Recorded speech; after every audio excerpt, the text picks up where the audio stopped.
तेणु जी मायाधर प्रभु ब्राह्मण रूप में आसी कहते हे जरासंध एमती एमती अनेक अनेक राजा थिले जे कि दान करी निज जीवन को उत्सर्ग कर देइछंती।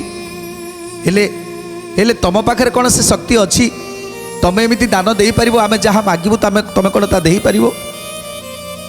जदि तुम दे पारिबो ताले सत्य कर आमे जहाँ मागिबू ताहा दबो। बलि राजा ब्राह्मण रे बहु दान कले सेई पुण्य बड़े सेई वैकुंठ लभिले सेही पुण्य बड़े सेही वैकुंठ लभिले सेही पुण्य बड़े सेही वैकुंठ लभिले। आउरी पूर्वरे थिले अनेक नृपति ए मर्तपुरे अनेक कीर्ति करिछंती। हे मर्त्यपुरे अनेक कीर्ति करिछंती हे मर्त्यपुरे अनेक कीर्ति करिछंती।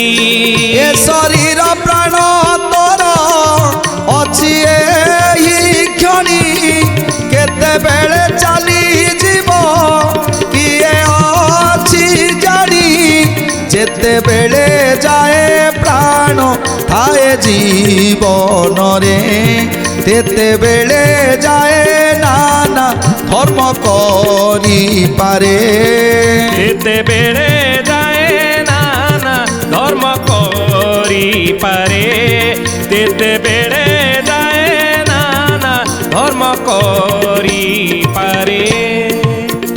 तेणु आज प्रभु श्रीकृष्ण कहउछंती ए संसार रे एमिति एमिति सब लोक माने अछंती जे कि हरिश्चंद्र को भली दान करी निजे आज दुख रे रही शेष समय वैकुंठ को चली गले कहीं ना सी भल भाव जानी जे मनीषर आयु हूँ स्वल्प समय पाई। तेणु जदि संसार को आमे आसी केवल निज पाई बंचिबा ठीक हेनी जे अन्य लोक को खुशी रे देखि पारिला अन्य लोक को शांति रे रहिबार देखि पारिला अन्य लोक मुहर हस फुटई पारिला अन्य लोक को दान देई पुण्य करी धर्म अर्जन करी से निश्चित भाव में वैकुंठ लाभ करिवो तार आ पुनर्जन्म नाही। सेमिति दानवीर हरिश्चंद्रकर सेमिति आ पुनर्जन्म नथिला।